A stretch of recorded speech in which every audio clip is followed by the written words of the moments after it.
एक त्यागी का लव बहुत ही पैशनेट होगा, लेकिन डिटैच्ड।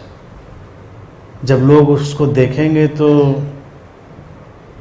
लोगों को और कुछ नज़र ही नहीं आएगा कि प्यार के सिवा कुछ संभव है, क्योंकि वो इतनी अवेयरनेस से जी रहा है, जान रहा है।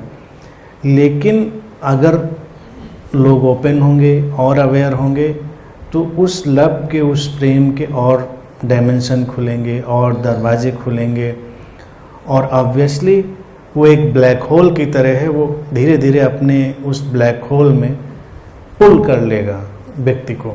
और उस पुल होने का अर्थ इतना ही है कि जो बॉडी माइंड का कन्फाइनमेंट था, वो बॉडी माइंड का कन्फाइनमेंट वहाँ टूटेगा।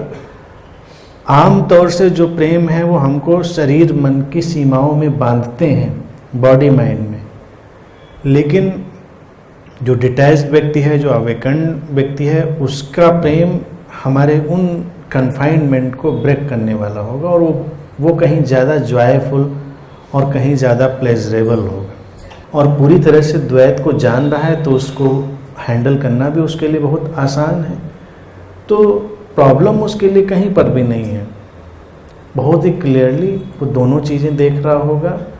और सबसे बड़ी बात है, वो अद्वैत और इन सब की बातें भी उतनी हो सकता है ना करे, लेकिन जब आप उसके साथ होंगे तो आपको अद्वैत की ही फीलिंग होगी, नॉन डुअल ही फीलिंग होगी। आपको लगेगा आप उसके साथ एक हो गए, आप उसकी वननेस में चले गए। कहेगा नहीं वो कि उसको पैदा करो, लेकिन वो हो जाएगी। वही इम्पोर्टेंट चीज़ है। उसकी आइडेंटिटी सेपरेट ही होगी। वननेस का मतलब ये नहीं होता है कि बॉडी माइंड का जो जनरल आइडेंटिफिकेशन है वो डिसअपियर हो जाएगा। जो जनरल आइडेंटिफिकेशन है बॉडी माइंड का, वो हर एंटिटी में बना रहता है, चाहे वो कोई अवतार हो, बुद्धा हो, कोई भी हो, या ऑर्डिनरी पर्सन हो। लेकिन जो एज्यूम्ड आइडेंटिटी है, जो स्यूडो आइडेंटिटी उसने अपनी मान रखी है, वो ख़त्म हो जाती है, वो डिसअपियर हो जाती है। और वही फ्रीडम है। जैसे अभी सबने अपनी एक स्यूडो आइडेंटिटी बना रखी होती है। अवेकन्ड पर्सन के साथ कोई चला, उसको कोई रियलाइजेशन हुआ, तो इतना तो उसको वर्केबल आइडेंटिटी बच जाएगी, इस बॉडी माइंड का ये नाम है और ऐसे लोग बुलाते हैं, बस। इसके सिवा जो अभी तक की एक्यूमुलेटेड बोरोड आइडेंटिटी थी, वो सारी डिजॉल्व हो जाएगी, तो कोई बर्डन नहीं। उससे ज़्यादा जॉय क्या है? सबसे ज़्यादा जॉयफुल चीज़ है ये थोड़ा ही है। जैसे एक अद्वैत के गुरुजी थे, एक बार उनसे मेरी मुलाकात हुई, तो सामान्यतया जैसे लोग परिचय लेते हैं, तो मैंने उनसे पूछ दिया, हमने कहा सर आपका नाम क्या है? उन्होंने कहा इस शरीर का नाम फला फला नंद, जो भी वो है।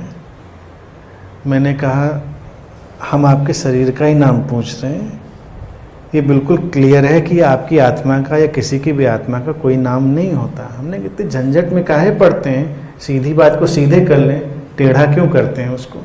नाम पूछा गया तो सीधी सी बात है, शरीर मन का ही नाम पूछा गया होगा, स्पेस का या उस कॉन्शियसनेस का क्या नाम है? लेकिन अद्वैत जब दिमाग में होता है तो लोग ऐसी ही स्टूपिड बातें करते हैं, लेकिन जब वो उनकी लिविंग में होता है तो बहुत ही ऑर्डिनरी नॉर्मल ढंग से बात करते हैं। वो इन सब चीज़ों में उलझते नहीं। आप अगर बुद्धा को भी बुद्धा के नाम से बुलाएंगे तो वो बोलेंगे, जवाब देंगे। आप कृष्ण को उनके नाम से बुलाएंगे, वो जवाब देंगे, देते ही थे। ऐसा तो नहीं था कि बुलाया किसी को, बोला कोई दूसरा। ऐसी वननेस तो कहीं नहीं आती ना। डीप से डीप लव में, बड़े से बड़े लवर्स में भी ऐसी वननेस नहीं आ जाती कि बुलाया एक को जाए तो बोल दूसरा दे। उतना आइडेंटिफिकेशन हमेशा मेंटेन रहता है, व्यक्ति ऑर्डिनरी हो या इनलाइटेंड हो। लेकिन जो खत्म होता है वो बीच का स्यूडो, मैं ये हूँ, मैं वो हूँ, जो वर्ल्डली एक्यूमुलेशन है, वो खत्म हो